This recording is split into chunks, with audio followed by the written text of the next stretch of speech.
আসসালামু আলাইকুম। সবাইকে স্বাগত জানাচ্ছি বিডিভিউজ ইনফোটেনমেন্টে। আপনাদের সাথে আছি আমি তানসিলা হক। হুথি বিদ্রোহীদের লোহিত সাগরে হামলার কারণে রাজস্ব আয় ব্যাপক হ্রাস পাওয়ায় সংশ্লিষ্ট কর্তৃপক্ষকে ঋণ পরিশোধে ব্যর্থ হওয়ার পর ইসরায়েলের এলাদ বন্দর রবিবার থেকে কার্যক্রম বন্ধ করে দেবে।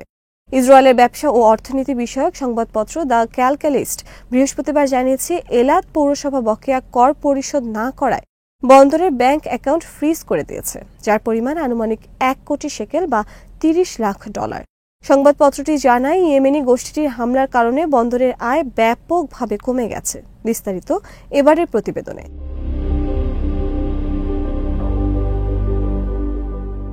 ইসরায়েলের শিপিং অ্যান্ড পোর্টস অথরিটি বুধবার জানায়, চলমান সংঘাতের কারণে বন্দরে যে আর্থিক সংকট দেখা দিয়েছে তার প্রেক্ষিতে এলাদ পৌরসভা বন্দরের কর্তৃপক্ষকে জানিয়েছে যে পৌরসভাকে বকেয়া ঋণের কারণে তাদের সমস্ত ব্যাংক অ্যাকাউন্ট বাজেয়াপ্ত করা হয়েছে।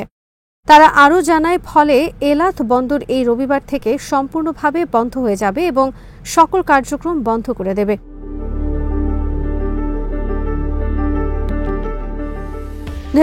সালে এলাদ বন্দরের আয় কমে দাঁড়ায় মাত্র 42 মিলিয়ন শেকেল বা $1.25 কোটি, যেখানে 2023 সালে এই পরিমাণ ছিল 212 মিলিয়ন শেকেল বা $6.3 কোটি। অর্থাৎ বন্দরের আয়ে প্রায় 80% হ্রাস পেয়েছে। জাহাজ চলাচল নির্বিঘ্ন করার জন্য আশদোদ ও হাইফার ভূমধ্যসাগরীয় বন্দরে অধিকাংশ জাহাজ সরিয়ে নেওয়ার কারণে এলাদ জাহাজের ব্যবসায় ধস নেমেছে। বন্দরের একাধিক সূত্র দ্য ক্যালকালিস্টকে জানিয়েছে, এই বন্ধ হয়ে যাওয়া হুথিদের বিজয় এবং ইসরায়েলি অর্থনীতির পরাজয়ের প্রতীক হবে।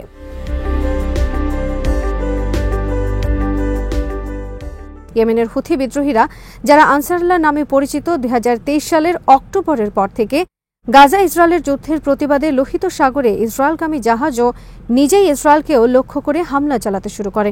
গাজায় হামলা চালিয়ে এ পর্যন্ত ইসরায়েল 58,000 বেশি ফিলিস্তিনিকে হত্যা করেছে এবং 1,40,000-এর বেশি মানুষকে আহত করেছে, যাদের অধিকাংশই নারী ও শিশু।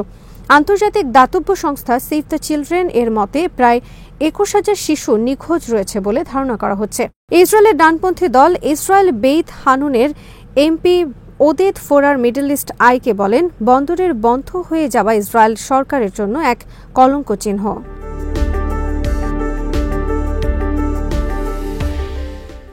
ওদেদ ফোরার একই সঙ্গে নেগেভ ও গালিলিয়ার উন্নয়ন ও শক্তিশালীকরণ সংক্রান্ত সংসদীয় কমিটিরও প্রধান।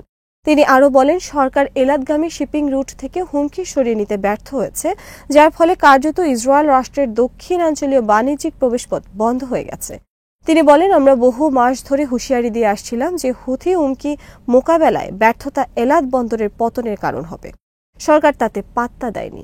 ইসরায়েলি সরকার কার্যত দৃঢ়ভাবে জাহাজ চলাচল চালু রাখতে এবং সহায়ক নীতি প্রয়োগ করতে ব্যর্থ হয়েছে। তারা নিজেরাই এলাদ বন্দরের পতন ঘটতে দিয়েছে। ফলশ্রুতিতে প্রতিদিনই এভাবে দেশের প্রান্তিক জনগোষ্ঠী, অর্থনীতি এবং সার্বভৌমত্বের আরও ক্ষতি হচ্ছে।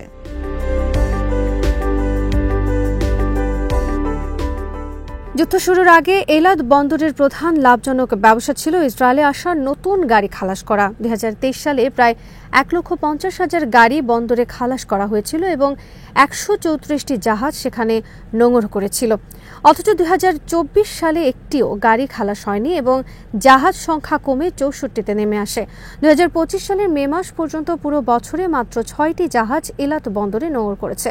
গত মাসে সরকার যুদ্ধ শুরু হওয়ার পর সৃষ্ট ঋণ পরিশোধের সহায়তা করতে বন্দরের জন্য 1.5 কোটি শেকেল বা $4.5 মিলিয়ন অনুদান অনুমোদন করে, কারণ আগে থেকেই বন্দরটিকে কৌশলগত জাতীয় সম্পদ হিসেবে বিবেচনা করা হয়েছিল। তবে বন্দর কর্তৃপক্ষের একটি সূত্র দ্য ক্যালকালিস্টকে জানায়, ইসরায়েলি সরকার তাদের পর্যাপ্ত সহায়তা দেয়নি।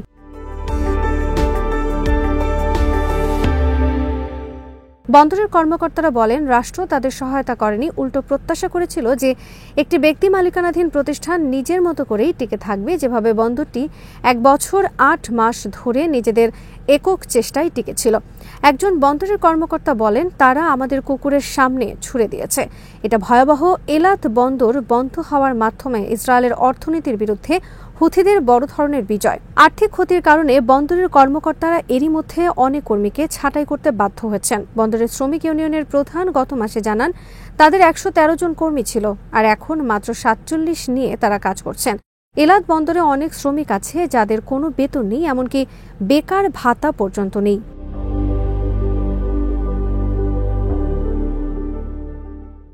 ইসরায়েলের আন্তর্জাতিক বাণিজ্যের একটি বড় অংশ দক্ষিণের এলাদ বন্দরের মাধ্যমে লোহিত সাগর হয়ে যেত। হুতিদের হামলার কারণে বিশ্বের শীর্ষস্থানীয় শিপিং কোম্পানিগুলো ইসরায়েলগামী রুট এড়িয়ে চলতে শুরু করে এবং বহু পণ্যবাহী জাহাজ মধ্যপ্রাচ্যের পরিবর্তে আফ্রিকার দক্ষিণ দিয়ে ঘুরে ইউরোপ বা এশিয়ায় যেতে থাকে, যার ফলে পণ্য পরিবহনের সময় ও খরচ দুইই বেড়ে যায়। এই সরবরাহ শৃঙ্খল ব্যাহত হওয়ার ফলে ইসরায়েলের নিত্য প্রয়োজনীয় পণ্য থেকে শুরু করে প্রযুক্তি, গাড়ি, শিল্প, কাঁচামাল সবকিছুর দাম বেড়ে যায় এবং ভয়াবহ ঘাটতি দেখা দেয়। এই পণ্য পরিবহনে বিলম্ব ও খরচ বৃদ্ধির প্রভাব সরাসরি ইসরায়েলের অভ্যন্তরীণ বাজারে পড়ে। খাদ্যদ্রব্য, জ্বালানি, ভোগ্যপণ্য এবং গৃহস্থলীর জিনিসপত্রের দাম বেড়ে যাওয়ায় ভোক্তারা ব্যাপক অর্থনৈতিক চাপে পড়েন। মূল্যস্ফীতি বেড়ে গিয়ে জনগণের ক্রয় ক্ষমতা হ্রাস পায়, যা সামগ্রিক অর্থনীতিতে নেতিবাচক প্রভাব ফেলে। বিশেষ করে গাড়ি আমদানি প্রায় সম্পূর্ণ বন্ধ থাকায় ইসরায়েলের গাড়ি বাজারে চরম সংকট তৈরি হয়েছে। ফার্মাসিউটিক্যাল ও প্রযুক্তি পণ্য সরবরাহে বিলম্ব এবং ব্যয় বৃদ্ধি হয়েছে। এই সংকট মধ্যবিত্ত ও নিম্নবিত্ত শ্রেণীর উপর বাড়তি চাপ ফেলেছে এবং দেশের ভোক্তা মূল্যসূচক ও মুদ্রাস্ফীতি ক্রমাগত ঊর্ধ্বমুখী।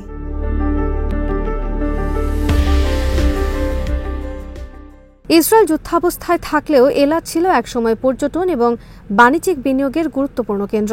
হুথিদের আক্রমণ এবং নিরাপত্তাহীনতার কারণে বিদেশি বিনিয়োগকারীরা এলাকা থেকে মুখ ফিরিয়ে নিচ্ছে এবং পর্যটক সংখ্যাও তীব্রভাবে কমে গেছে। এমনকি বিমানবন্দর ও আশেপাশের অবকাঠামোগুলোকেও হুমকির মুখে দেখা দিয়েছে।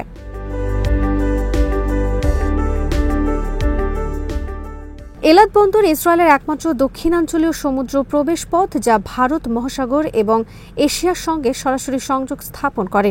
এই বন্দর অকার্যকর হয়ে যাওয়ার অর্থ হল ইসরায়েলকে শুধুমাত্র হাইফা ও আশদোদের মতো পশ্চিম উপকূলীয় বন্দরগুলোর উপর নির্ভর করতে হবে, যা সম্পূর্ণরূপে সুয়েজ খাল ও ভূমধ্য সাগর নির্ভরশীল।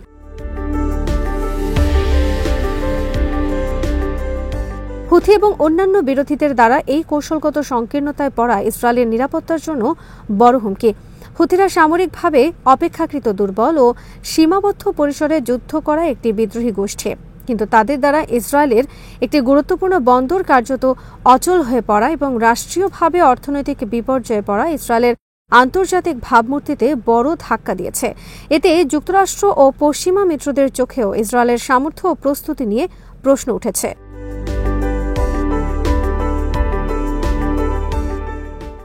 ইসরায়েল বিমান হামলা চালালেও ইয়েমেনে সরাসরি স্থল অভিযান চালাতে অক্ষম বা অনিচ্ছুক, কারণ এতে মধ্যপ্রাচ্যে নতুন করে যুদ্ধ ছড়িয়ে পড়ার ঝুঁকি রয়েছে। হুতিদের হামলা থামাতে না পারায় ইসরায়েলের সামরিক প্রতিরোধ ক্ষমতার সীমাবদ্ধতা তুলে ধরেছে। এ থেকে আঞ্চলিক প্রতিপক্ষরা, বিশেষ করে হিজবুল্লাহ, ইরান ইসরায়েলের দুর্বলতা পরিমাপ করতে পেরেছে। এই পরিস্থিতির কারণে এলাদ অঞ্চলের বহু মানুষ কর্মহীন হয়ে পড়েছে, ছোট ব্যবসার প্রতিষ্ঠান বন্ধ হয়ে যাচ্ছে, স্থানীয় সরকার আয় হারাচ্ছে এবং দক্ষিণাঞ্চলে উন্নয়ন প্রকল্পগুলো স্থগিত হচ্ছে। এটি দেশের ভেতরে অর্থনৈতিক বৈষম্য বাড়িয়ে দিচ্ছে এবং ভেতর থেকে অস্থিরতা তৈরি করছে।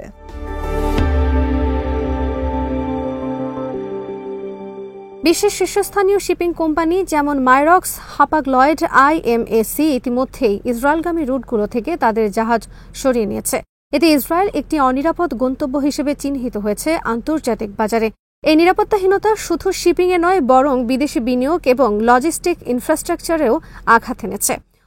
বহুজাতিক প্রতিষ্ঠান ইসরায়েলের বাণিজ্যিক সুযোগ পুনর্বিবেচনা করছে।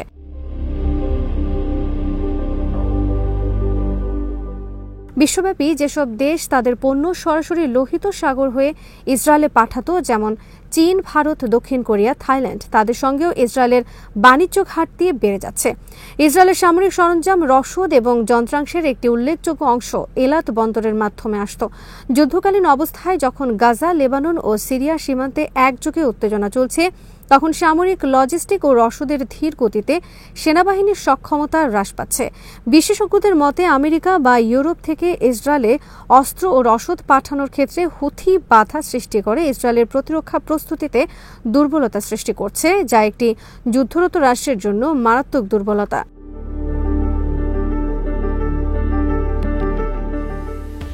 হুথিদের এই অবস্থান হামাসকেও শক্তিশালী করেছে। গত 6 মার্চের পর এই প্রথম প্রকাশিত ভিডিও বার্তায় হামাসের সামরিক শাখা কাসাম ব্রিগেডসের মুখপাত্র আবু ওবায়দা বলেন, ফিলিস্তিনি এই সংগঠনটি বারবার প্রস্তাব দিয়েছে সব বন্দীকে একসাথে মুক্তি দিয়ে একটি পূর্ণাঙ্গ যুদ্ধবিরতির চুক্তি করার, কিন্তু ইসরায়েল এই প্রস্তাব প্রত্যাখ্যান করেছে। আবু ওবায়দা বলেন, ভবিষ্যতে যদি যুদ্ধবিরতির কোনো চুক্তি না হয় তাহলে তারা আর কোনো অস্থায়ী যুদ্ধবিরতিতে সম্মত হবেন না এবং ইসরায়েলের অবাধ্যতা ও অটল অবস্থানের সমালোচনা করেন। এই বক্তব্য এমন এক সময় এসেছে যখন কাতারে আবারও পরোক্ষ আলোচনা শুরু হয়েছে, কিন্তু কোনো অগ্রগতি হয়নি। তিনি বলেন, ইসরায়েল যদি এই আলোচনার রাউন্ড থেকে সরে দাঁড়ায় তাহলে হামাস আংশিক বন্দী বিনিময়ের ফর্মুলা বা 10 বন্দির প্রস্তাবেও আর ফিরবে না। আবু ওবায়দা আরও বলেন, হামাসের যোদ্ধারা এখন দীর্ঘমেয়াদী যুদ্ধের জন্য প্রস্তুত। আজ এখানেই শেষ করছি। সমরাস্ত্র, প্রতিরক্ষা ও কূটনীতির নানা তথ্য জানতে চোখ রাখুন বিডিভিউজ ইনফোটেইনমেন্টে। চ্যানেলটি ভালো লাগলে সাবস্ক্রাইব করুন। সংযুক্ত থাকুন আমাদের ফেসবুক পেজে। আল্লাহ হাফেজ।